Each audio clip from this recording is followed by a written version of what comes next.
tout le monde, on se retrouve pour une nouvelle vidéo de Qui est. Et là, je vous avais dit qu'on allait parler d'une athlète française. Ah, j'ai spoil.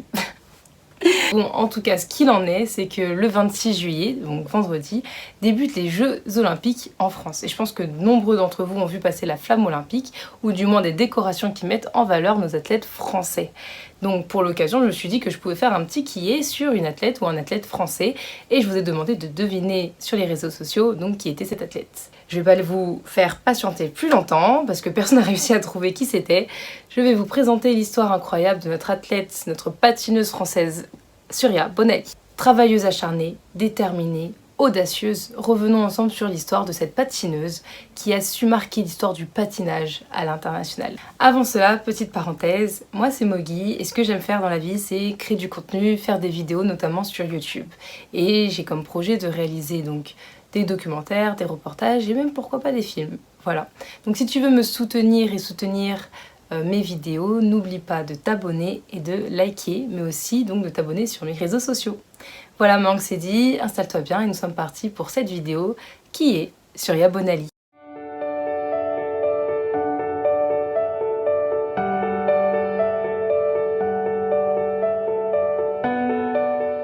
Surya est née le 15 décembre 1973 à Nice, d'une mère biologique réunionnaise et d'un père biologique ivoirien.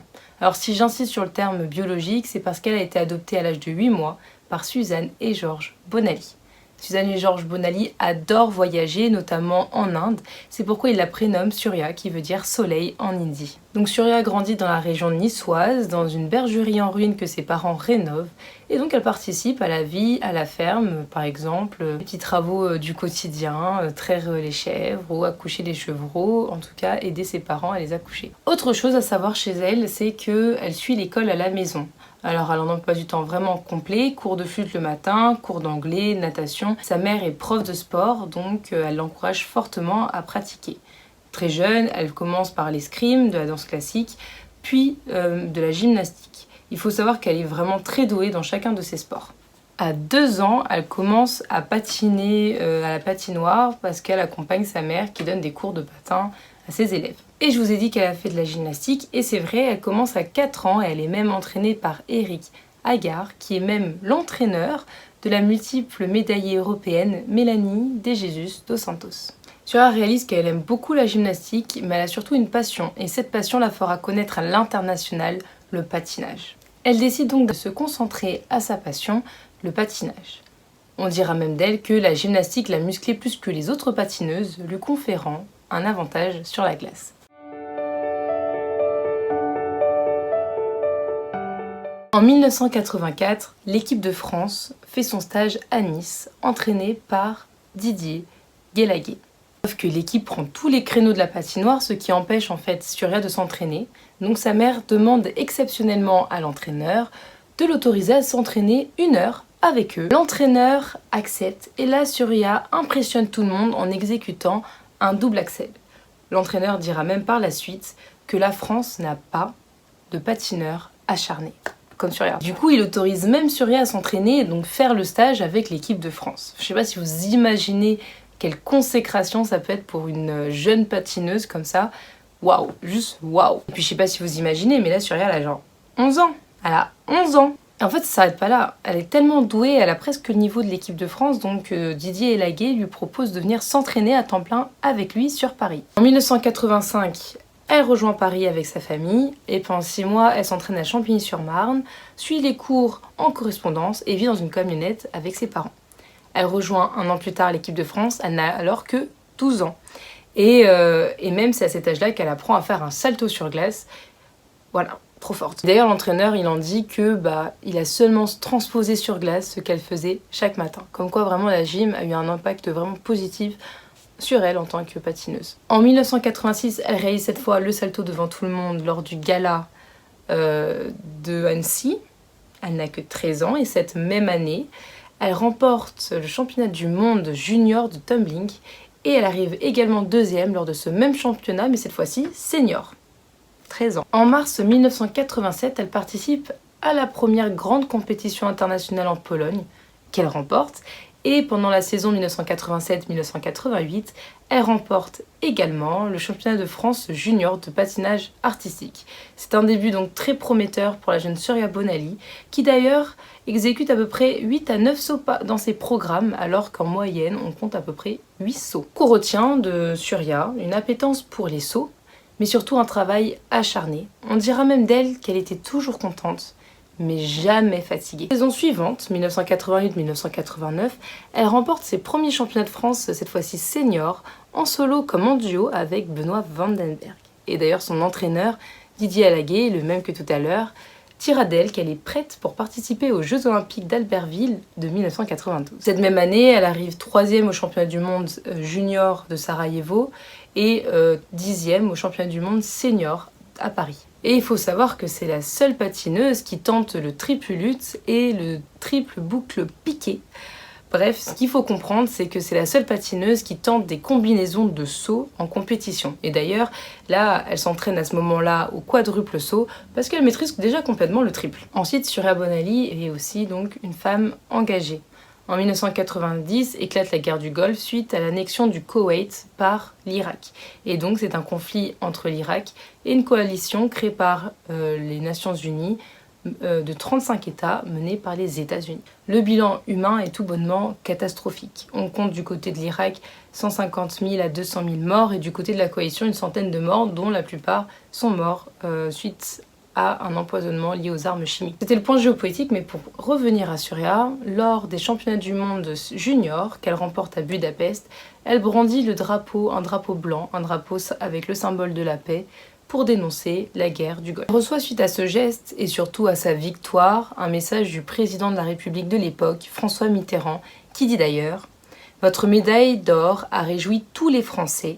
Vous êtes la première championne d'Europe française dans une discipline difficile et complète, qui requiert autant de maîtrise chorégraphique que de sûreté athlétique. Vous avez l'avenir devant vous. Au nom de tous les Français, je vous adresse mes chaleureuses félicitations. »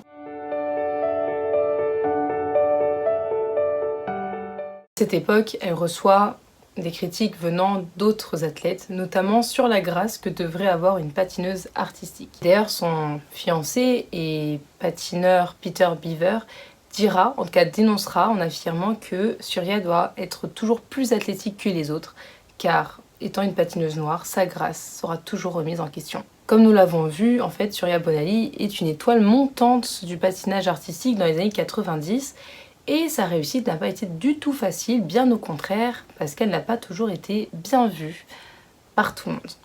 Lors de la sortie du livre Génération Point Levé, qui retrace le parcours de 10 champions qui ont écrit l'histoire sociale du sport, Surya exprime qu'elle a souffert des préjugés, de la part des membres de l'équipe technique notamment, qui l'ont souvent traitée différemment. Dans le spectacle, j'étais moins bien payée, j'avais une moins belle robe. J'entendais que pour Surya, on ne va pas faire le maximum. On me faisait patiner avec des lumières sombres qui faisaient qu'on ne me voyait pas.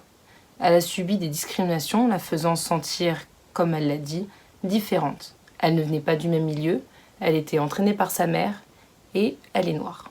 Et bien sûr, je ne peux pas parler de Surya Bonaly sans parler de ce qu'elle considère être une humiliation, celle du championnat du monde de 1994. Alors qu'elle arrive 4e aux Jeux Olympiques de Lillehammer en Norvège, elle enchaîne tout de suite avec les championnats du monde à Chiba, au Japon. Elle vient juste de finir son programme libre sur les 4 saisons de Vivaldi avec une technique irréprochable, vraiment le top. D'ailleurs, je crois même qu'elle disait qu'elle avait tenté à ce moment-là d'écouter un peu plus les juges et de faire quelque chose un peu plus élégant, selon lui reprocher son côté très athlétique. Là, elle a vraiment essayé d'être dans l'élégance, ce qu'elle a réussi. She enters this free program in second place behind Yuka Sato. She's a very unusual skater in every way. Look at that. One skate is one kind, another skate is another kind. The landing supposedly needs a different skate than the takeoff. I've never thought that myself. Everything about this girl is unusual. 20 years old from Nice in the south of France. Axel.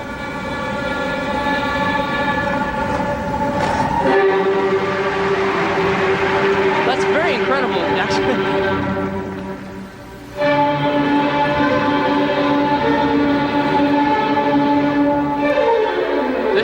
jumping string. 3 jumps in a row.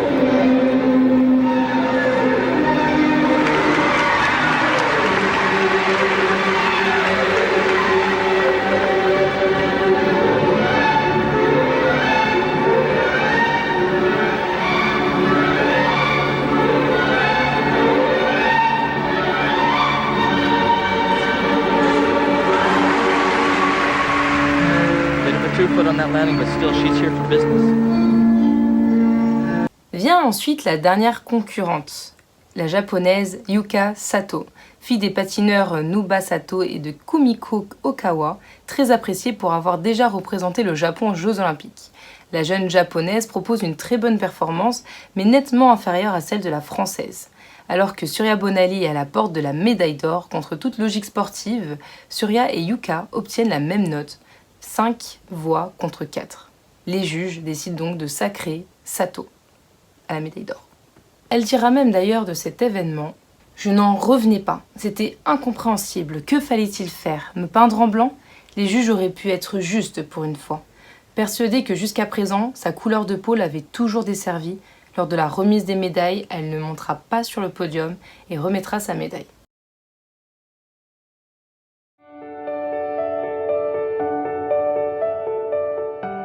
La saison 1994-1995, elle n'abandonne pas malgré une fracture du petit orteil.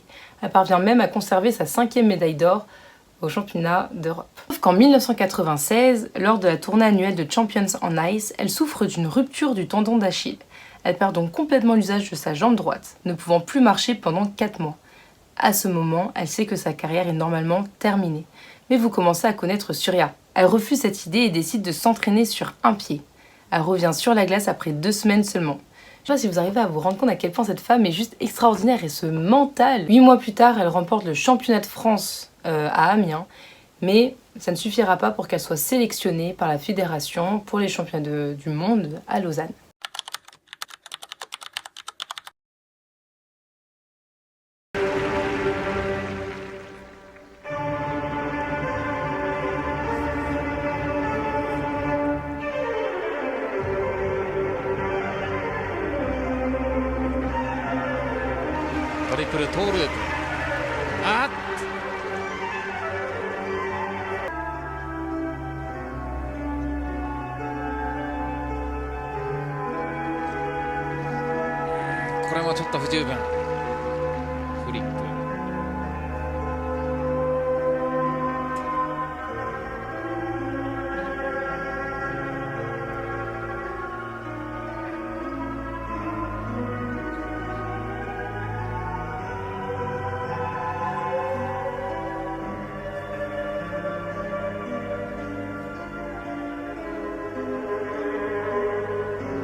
ループと3回転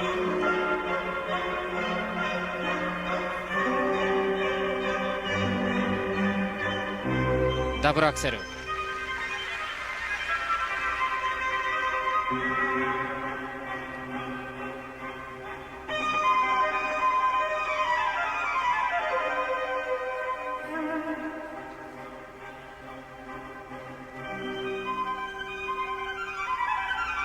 あっとバック宙返りバックフリップを見せました。これはアマチュアの競技会では認められていません。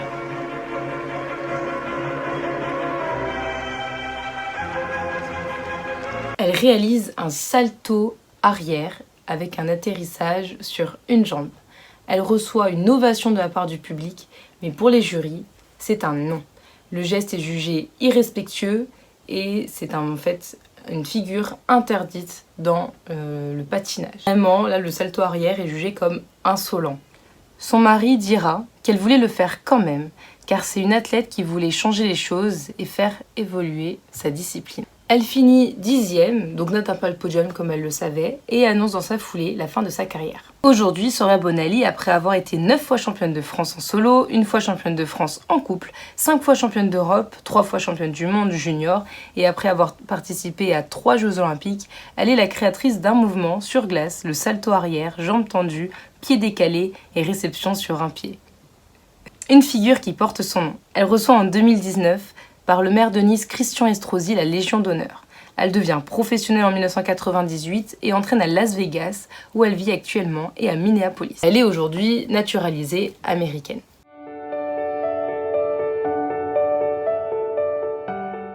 J'ai connu Soraya Bonali avec l'émission iShow, qui était donc une émission télé un peu comme Danse avec les stars, où des personnalités connues s'affrontaient sur glace. Et déjà, ça m'a donné envie de mieux la connaître. Et donc, j'ai regardé cette fameuse vidéo du salto arrière. Et waouh, comme tout le public de cette année-là, j'ai été juste estomaquée par le talent, la prouesse, voilà. Et ça m'a donné envie de faire du patinage, mais ça n'a pas duré très longtemps. Parce que j'étais vraiment pas douée.